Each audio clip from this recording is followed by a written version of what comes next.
Hello, welcome to another online class at Yamato HQ.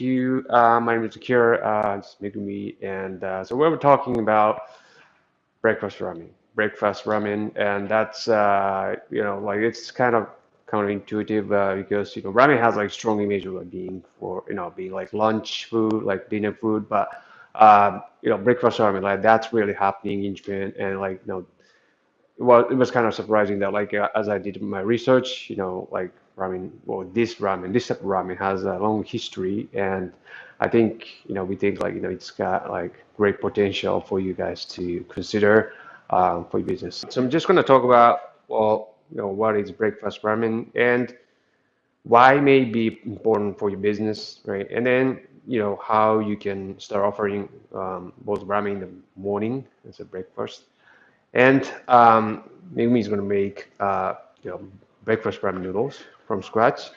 And we're going to finish this class with questions and answers. So please feel free to send us any questions you have during the class in the comments. So we'll appreciate it. So what's breakfast ramen, right? So like I was kind of surprised that like I thought like breakfast ramen like was kind of something rare, like I've heard of it before, but like it's got some history and well it started from this well one ramen shop like that was in like Shizuoka Prefecture and where yeah, Shizuoka Prefecture, like there's a region where, like tea leaf, there's a Japanese tea, right? And like production of Japanese tea is like really pretty active, right? And then so all these people like were working on this, tea farms, tea field, or like start like really early in the morning, like before dawn, right? So they start working probably from 4 or 5 a.m., right? And then so it's still dark, and they get hungry, of course, in the morning, and there are many people, like they could probably go home and eat, but like this particular ramen shop like started the morning business, breakfast business, and started offering both ramen in the morning.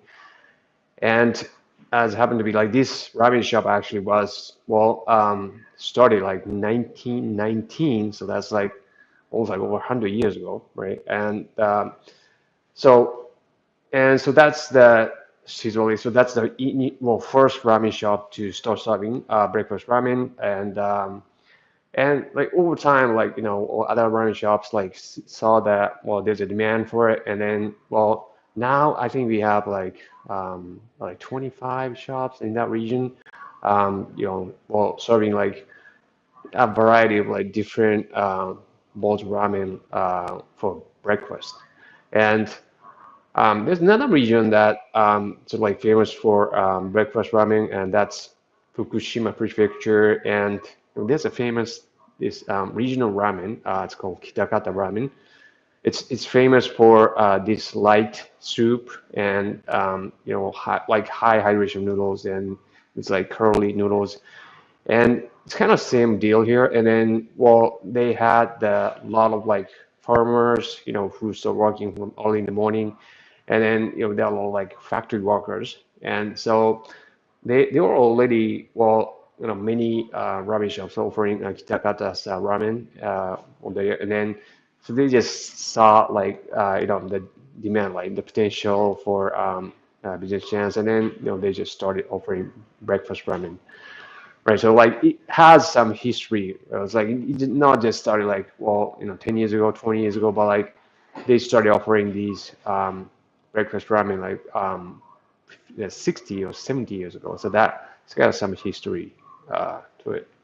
And now, we got hit by COVID, right? 2 years ago, almost 2 years ago, and well, it's the same deal like across over all over the world, and yeah, the Japan, right, the government, well, they started like, putting restrictions on, especially like, dining in business, restaurants, and well, ramen shop was no exception. And so they, suffered a lot. Like it's, well, ramen business is basically, lunch and dinner. And the government was afraid that like if they open like late, right, and then a lot of people come and then well they eat and they also drink, right, and they like so they tend to drag on right like to late at night, then that they think that like that's going to increase the chance of like getting more people like infected, right? So they so limit the dinner business hours. I don't know, like so they had to like close like well by 7 or something, and like during certain time, and then but like so dinner business is probably more lucrative than well their lunch business. So the lot of I mean a lot of like ramen shop like suffer right, they struggled, and so one way they find yeah they're like their way out sort of was like breakfast and but breakfast, like, ramen is like has like strong image, like, being like dinner, eating for lunch. So kind of counted, but like, but breakfast, like they started it anyway, like some of them started anyway, and it was a hit. And that's been, so they've been like serving some like even like famous ramen shops, like be serving like breakfast ramen. And another thing is that like so well some of the ramen shop owners for getting old kind of getting like late 60s then so it's kind of tough for them right to well keep doing the dinner business where it's like they had to probably the last business call maybe like 12 a night and then like by the time like they get home right that's like 2 a.m. something in the morning because they had to clean up and everything, right? So they have to do it like every day or like like that's like 6 days a week or something. Then that's pretty tough on their physical body like health. So yeah, so some of the ramen shops are glad to switch their some of the dinner businesses to breakfast business. So that's how like sort of ramen shops in Japan like me shifting to. So that's the kind of background of breakfast ramen. And um, let me show you guys like some of the sample of breakfast ramen like I found in the internet.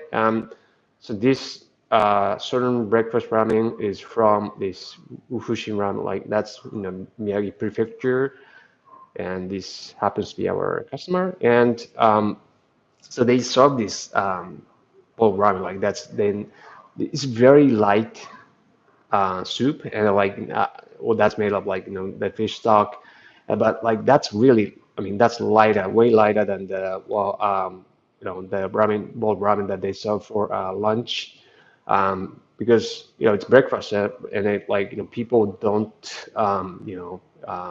eat like something heavy right from the morning.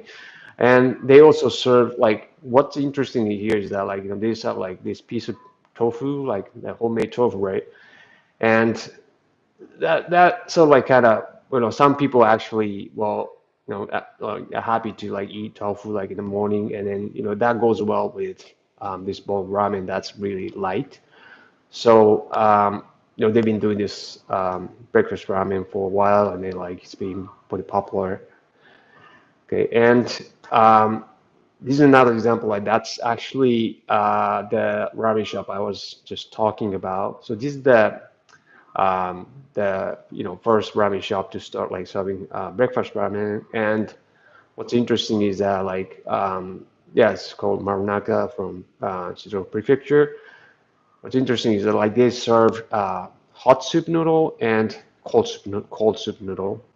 And yeah, so then like you may be able to see that like their noodles are kind of relatively thick for breakfast, and um, they have this that one in the middle like actually like this hot soup noodle, but like with tonkatsu like like pork cutlet like, on top as a topping, which I think it's a bit like heavy for breakfast, but that's what they serve. So like, so this is the first ramen shop to start serving breakfast ramen. And if you have a chance to, well, or visit Japan, like Shizuoka Prefecture, yeah, just try this shop. And And then the third one I got is actually Ike ramen and Ike ramen. Like that's notoriously heavy, greasy, and so I was surprised that like this particular ramen shop like this called Busho, yeah, like Gaiden in Tokyo was serving this boiled ramen like for breakfast, and then there are actually people, who a lot of people like who eat this boiled ramen for breakfast, and so I think, I mean, there are different, I mean, people with the different, well, needs, right? I mean, there are some people like want to like start like, eating like some heavy from morning, who knows, right? But like, they've been working, they may be like working like, overnight, I mean, pretty late at night, and they're like, they're hungry, like going home in the morning or something, and they would just want to pick up like some good bowl of ramen like on the way home or something, who knows, right? So, yeah, but like there's a difference, and like we can assume that like okay, breakfast ramen has to be well light and everything, right? Um, so I just wanted to show this example, like that's the opposite of like what I had in mind. And so what made this be important for business, right? So if you are not doing the breakfast business, right, and it's this may be new source of income for you, right? And if like if you have like okay 5 restaurants, 5 barber shops in your region, like that they're not doing breakfast, then you may wanna think about doing this like this less competition, right? And then if there are a lot of people like for well, starting in the morning, but like not having like well availability of like breakfast, then well maybe a chance for you to get into, right? And it may be easier in terms of like operation, right? Because as that well example, so like what I talked about, like this elderly the ram shop owners kind of wanted to shift to breakfast because it's easier on his body, right? So that's something you should may want to well consider.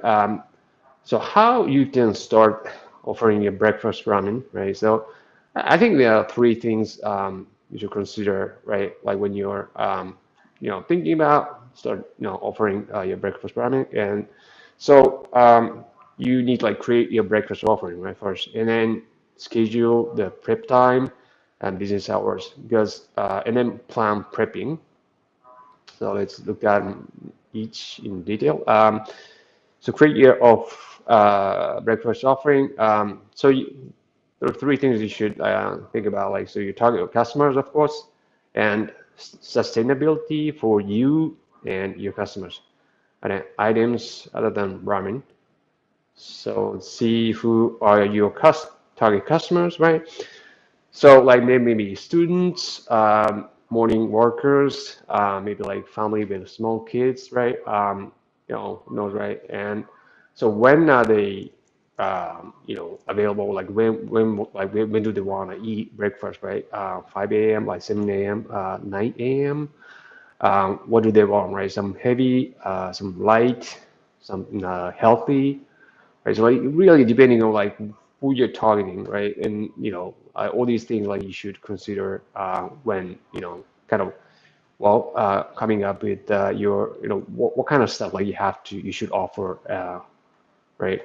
And so just think about your target customers in terms of those 3 points, and you have to what you offer, it has to be like sustainable for your business and your customers, right? Because um, like you're in the long game, right? You're in the long game, so you have to think about like in terms of like long term.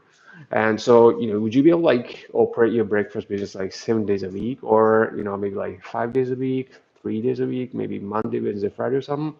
um, you have to like is if it's too hard, like what you offer, like for example, like requires like in a long hours like prepping time, then you'll just get exhausted, right? Like in the middle of the week.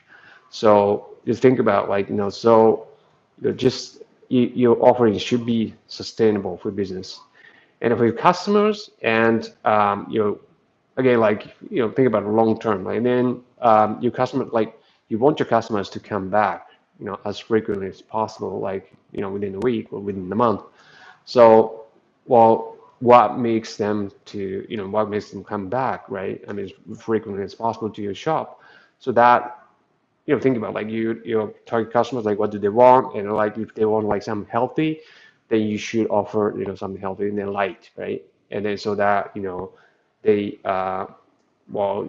they want like they're like more prone to like coming back to like because it's a healthy breakfast. So they just want to just come back to your shop for more, right? So yeah, think about like what's sustainable for your business and customers. And offer items other than ramen and something healthy. So going back to the example, like the Ufushin ramen, like in Miyagi Prefecture, the piece of like homemade tofu, right? That's healthy, and that's like really surprising at the same time, like to be offered at the ramen shop, like piece of tofu. That's yeah. I mean, I've never seen that before.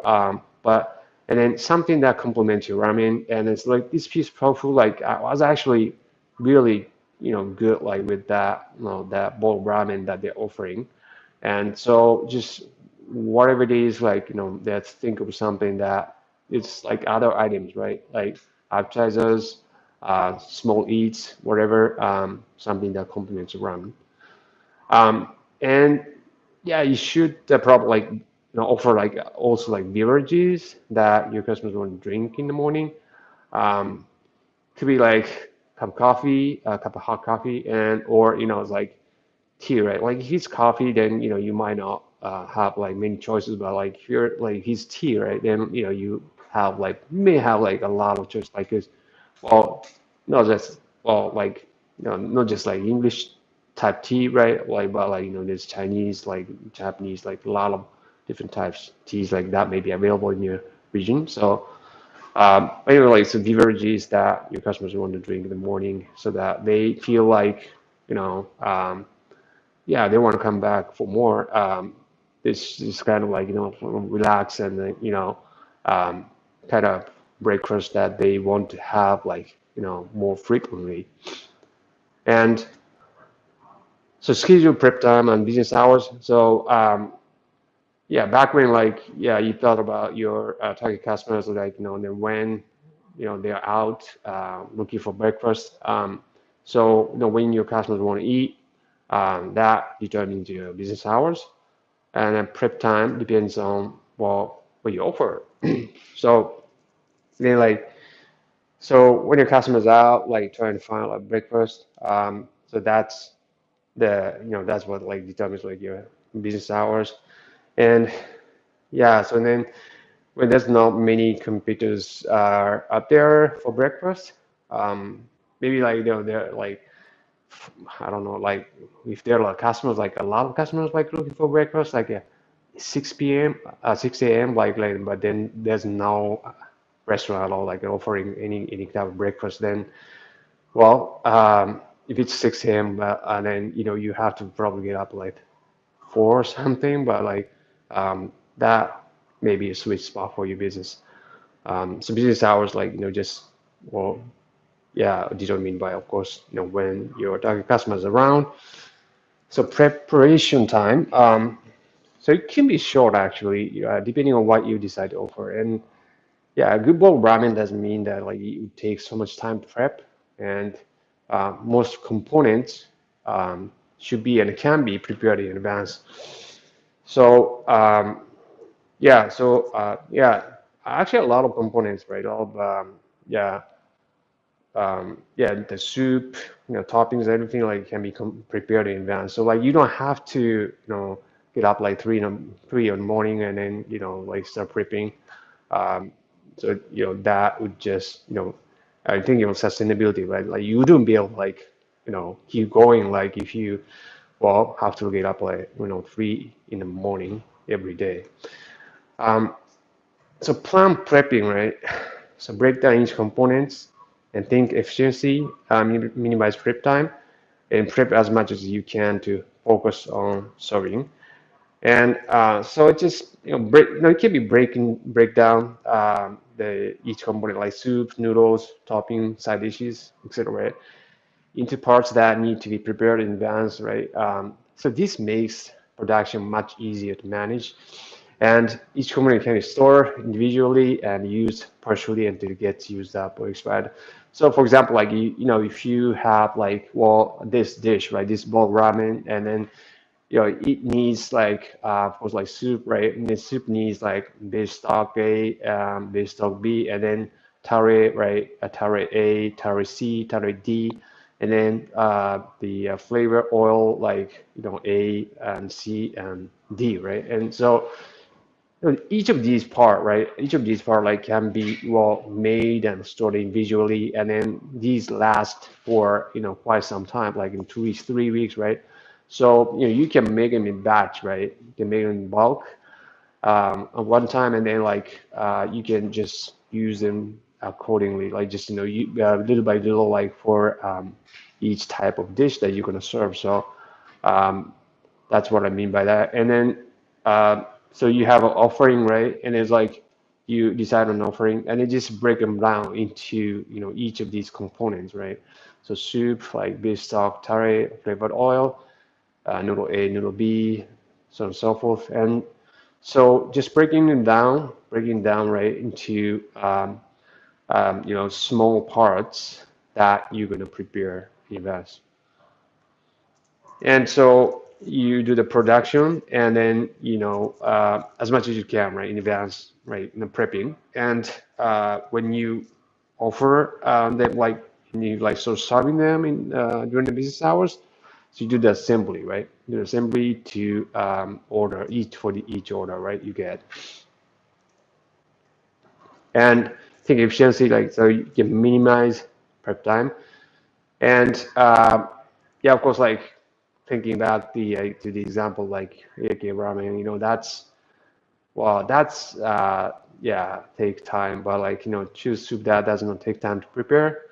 That's what I recommend. And then choose the items that may need little engagement time, like for example, like marinating. For example, like so if you have to like prepare, right, like 200 like flavored eggs, right, and then but and then it may take like I don't know 60 minutes or so, but like actual engagement time, like engage time is like you have to move around, like you have to like keep moving your hands and to make them, right. That engagement time maybe with 10 minutes, 15 minutes or so. So that's what I mean by that. And yeah, we talked about the like thick version and light version of like base stocks, right? And yeah, so the thick version, for example, like tonkotsu stock, like very heavy tonkotsu stock, may take like over 8 hours, right? Like probably take longer than that, right, to cook. And but like light version like that takes just 3 hours. So the prep time itself, like if you just choose to offer this type of soup, then it's not going to take that much time. And yeah, umami extraction. So the seafood stock, right, in this example, and yeah, so we just soak the ingredients, right, in the water overnight, and so we chop up the ingredients, right, the night before, and just soak them in the soft water. Yeah, soft water like helps like extraction essences.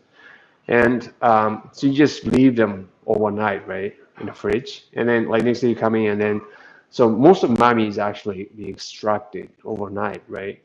But just heat the ingredients, right, to certain degrees, not too high, for a short period of time, like maybe like 5 minutes or so, to fully extract umami from these ingredients, and you just strain it, right? So that's how you like cook this seafood stock.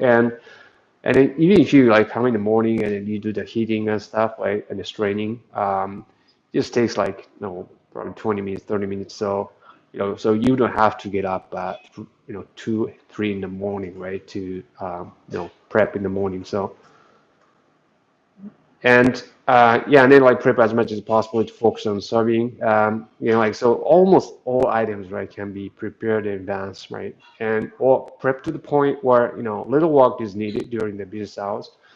So base stock, tare, flavored oil, noodles like toppings, and even some side dishes can be all prepared in advance, right? So they can be just assembled to be served, during the business hours. So you can focus more on the serving during the business hours.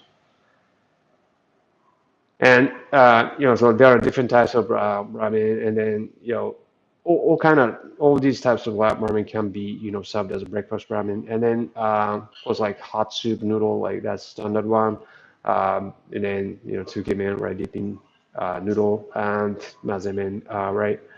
So all these types of noodles can be served as breakfast, and then but like for efficiency, right? You should design your the serving station, right, according to what you're gonna serve.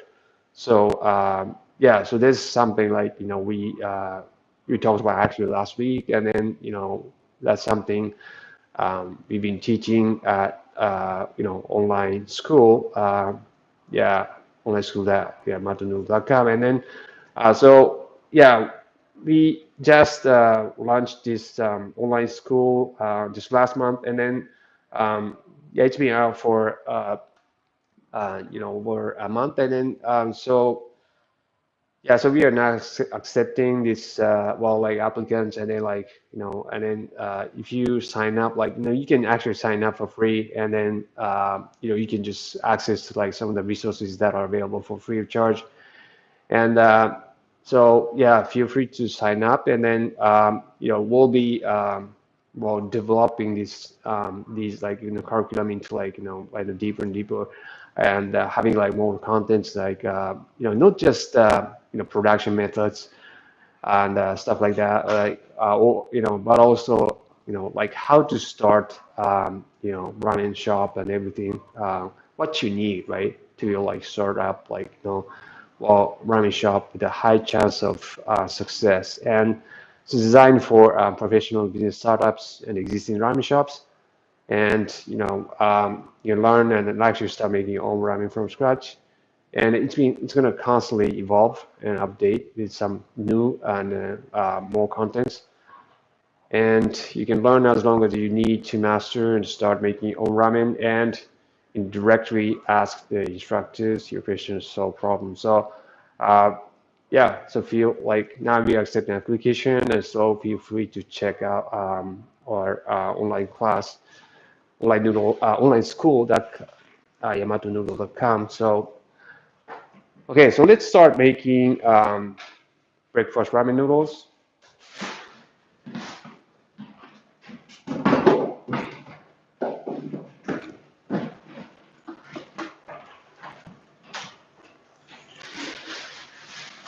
So yeah, breakfast ramen noodles is like I didn't get to talk about it, but like breakfast ramen noodles, like typically they're high hydration noodles, like that. Yeah, Kitakata ramen, like we talked about, like that's the one of the most famous regional ramen in Japan, and so Kitakata ramen, and like they're normally yeah, like curry noodles, and they're like high in hydration, and so these are the ingredients, and so yeah, it's like ramen flour and the water and currency and salt, but the hydration ratio is pretty high, like 40%, 40% hydration ratio. So this way, the higher the hydration, the softer the noodle texture, but like um, but 40% hydration ratio, and then like if you do good um, resting process, like like if you let that dough sit like for um, quite a while, right, and then resting process, then the noodle texture should be like really, yeah, chewy, and it's really good. And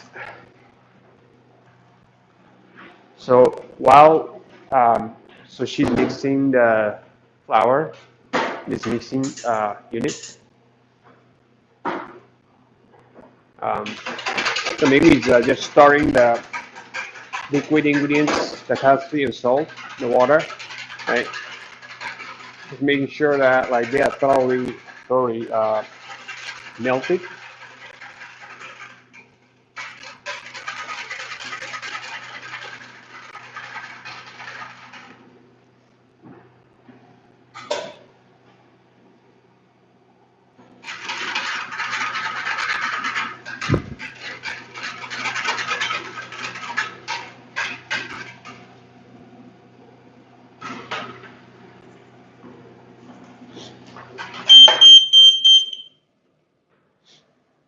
So first, like we do the mixing for 4 minutes, and then but we're not gonna um, we're not gonna pour like all the water, all the like liquid yet. We just first like mix it, like we just maybe half, like two-thirds of the water first, and then yeah, mix for 4 minutes, and after that, like we just add the rest of the water, and then mix it for 1 minute. So high hydration ratio noodle, like the mixing time, like about like 5 minutes, and basically like higher the hydration, like shorter the mixing time, and well lower the hydration, like longer the mixing time. So for example, like if we are making like the Hakata style hard and thin noodles, the mixing time is actually 15 minutes, 3 times as longer. And yeah, so she prepared the dough in advance, right?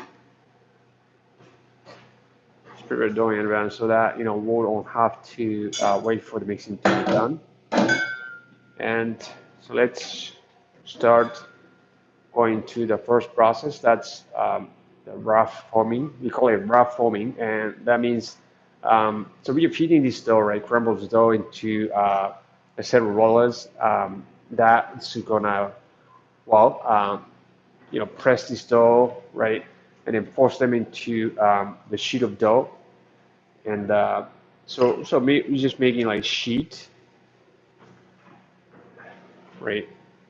Making like dough sheet first, and then so we want to sort of make a sheet, and then yeah, make it into noodles finally. But so we call it wrap forming because we just making like wrap sheet of dough. Like that's still pretty fragile. Like you can just easily like tear it.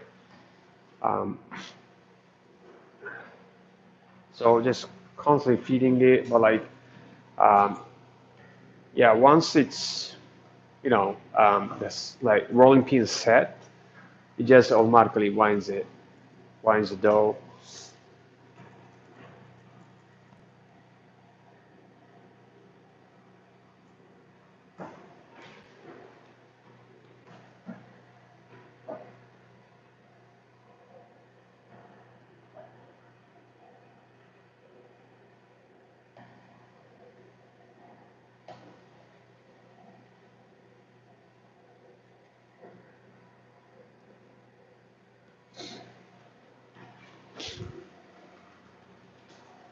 So you just keep feeding the dough, and yeah, and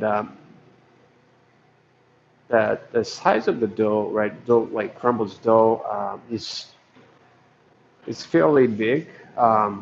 It's fairly big, but like so the higher the hydration, the size of the dough like gets bigger and bigger, bigger the size of the dough, and so it gets bigger and bigger, and like softer and softer. And so if you're making like the udon noodles, like which is around like 50% like hydration ratio, like just 10% higher than this dough, the dough is going to be like almost like just one chunk of dough, like like one chunk, right, of dough, and yeah, so and just 10% hydration ratio, like makes that much difference, and and um, But on the contrary, right? But if you are making again like Hakata style, like the thin noodle, the hard and thin noodle, the hydration ratio is like just like around like 28, 30%, 25, like 28%. So just the difference of like 12% or so, like in hydration, um, the dough would be like kind of well, almost like powder, almost like powder. So that's yeah, but just a few like just few percent of like hydration makes a big difference in noodle texture as well. So hydration, like deciding on like what hydration to go with, um, for your noodles, like it just make yeah, a big difference in noodle texture. So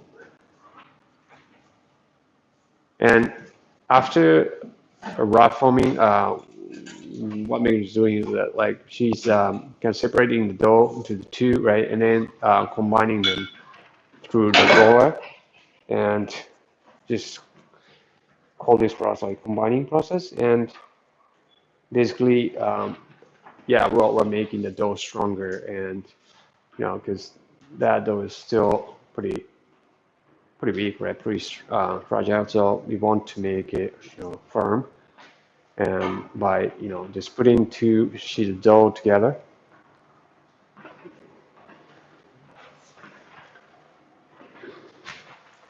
Yeah, so she just made that dough into like two sheets, like about like half the length each, and then yeah, combining them.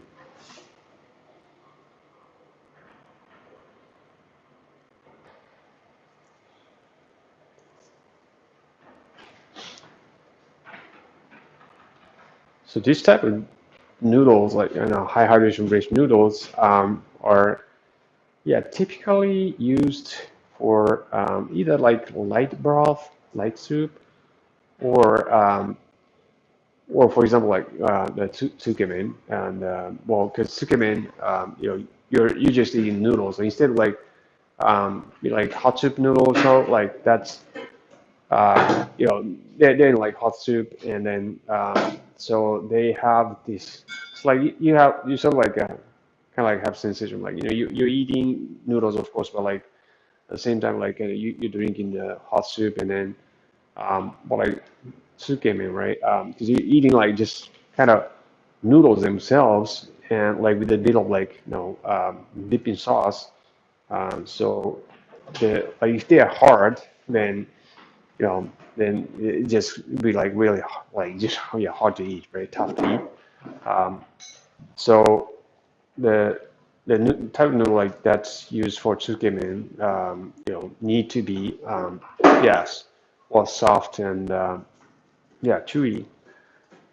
And uh, so Megumi is going for another round of like combining process, and then this is important. And so this combining process will, yeah, will working the dough, right, and to make it firm, hard, and then yeah, so working the gluten structure inside the dough in these processes. So yeah, by repeating this process like twice, the dough becomes very firm, and then the gluten structure inside dough is thoroughly developed, worked up, and so and then from this point on, right, so we should start dusting, and use a dusting automatic duster, and like just start dusting, and because from this point on, like we are not gonna combine these anymore, so we want it to we don't want it to like stick together. So yeah, by dusting it, yeah, we'll sort of like keep it from like sticking together. And of course, the higher hydration, the more you have to dust. The wetter, the more you should dust.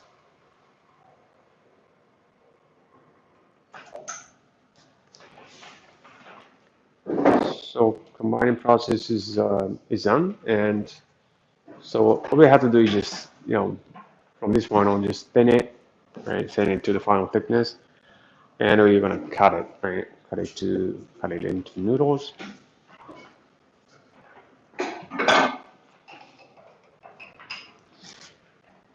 So the wheel like handle like she was like moving was like it actually what changes that like a roller gap between these two roller creams, and then right now it's like it's 2 millimeter 2 millimeter roller gap, and so it's pretty easy, like you just with the one hand like you can adjust the roller gap, and then yeah, it's precise, and so you can easily adjust the thickness of dough. And so she just speeding up the rolling process like rollers, and yeah, so you can yeah just as the speed of rollers, and it's it's very easy, like just the touch of the knob, and um,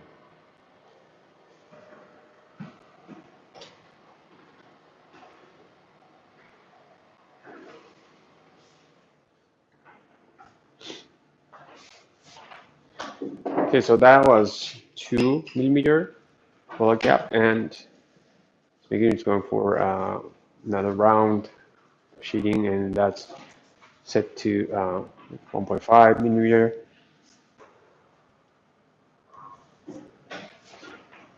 So it's very important to like gradually thin it. So if you think dough like all at once like drastically, then that's gonna damage the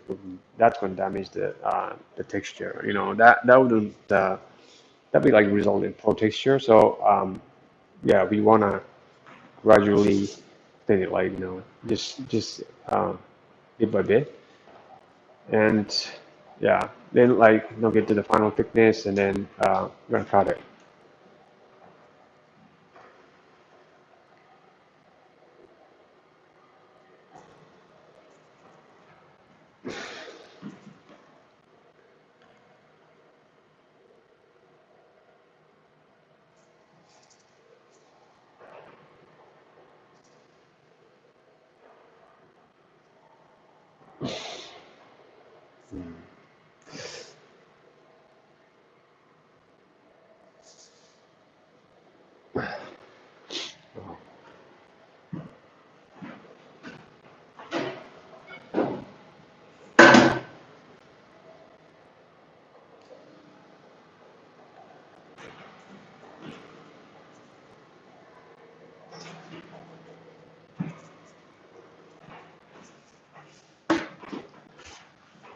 Okay, so that's going through 1.5 millimeter roller gap, and then see the actual thicknesses, and then that's to 1.97568 millimeter. Let's measure it again. That's 2.0985. So there's a gap right between the actual thickness and roller gap that's set, right? Um, so the actual thickness is bigger, definitely bigger, and so the difference is like around like 0.5, some 0.59 or something. Then so that's how much the dough expanded after like it's gone through the roller gap, and so that's the like yeah how much you expect the dough to sort of like bounce back, right? Like after it's gone through the roller gap, right? So you can estimate, right? You can guess, take a guess, like how much it's gonna expand, like after it's gone through the roller gap, and that's how you decide on. the final wall gap, and then that's the cutter you're gonna use, number 20, the square cutter, and so number 20 is 1.5 millimeter in width, right? So the each groove is going to be 1.5 millimeter in width, right?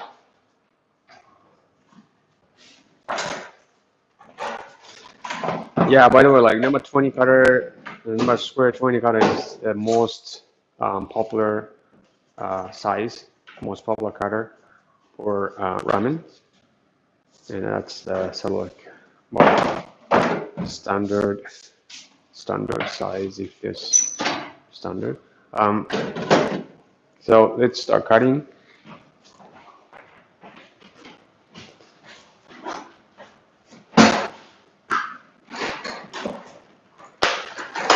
Yeah. So this is the famous um, moving stool. Um, okay, so let's start cutting, and um, yeah, you can actually yeah, the cutter mode, and then you can actually well adjust the serving size, and but to do that like to do that that's like you adjust the length, right? Adjust the length of the noodle. So that's easy to do it. Like just make it longer, make it shorter. So that's and then of course like shorter, smaller the serving size, longer the bigger serving size.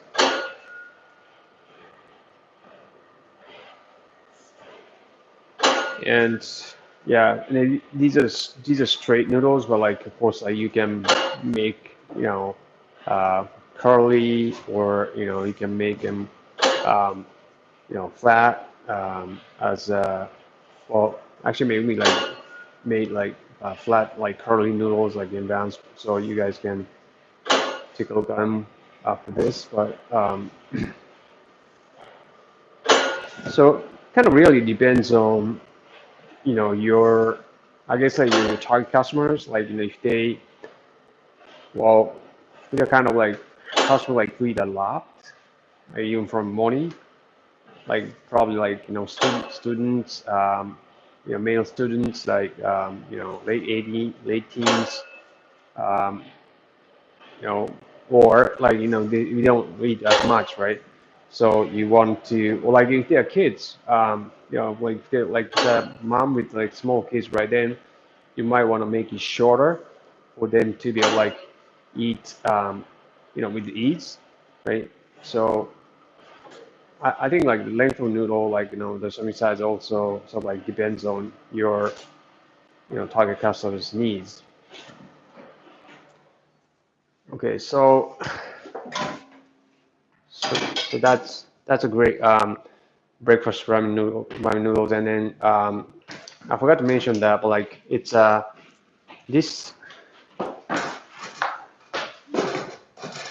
these ramen noodles like Megumi just made, like they contain actually gluten, and so that helps these noodles to retain the texture longer in the hot soup. So that helps, right? Like gluten, like that to like hardens the noodle texture, so it helps uh, you know to like keep the noodles longer in the hot soup. So and yeah, and then the other one, maybe I made them in advance, and then so these are the kind of typical sort of like curly kind of breakfast ramen noodles, and then yeah, this is kind of typically like maybe they are curled, right, and then kind of yellow, kind of unusually yellow. So like she added like some pigment to it to make them yellow. But these are kind of typical sort of like kind of kitakata ramen noodles. So thank you so much for attending, and then thank you for watching, and I'll see you back in the next class. So thank you. Bye bye.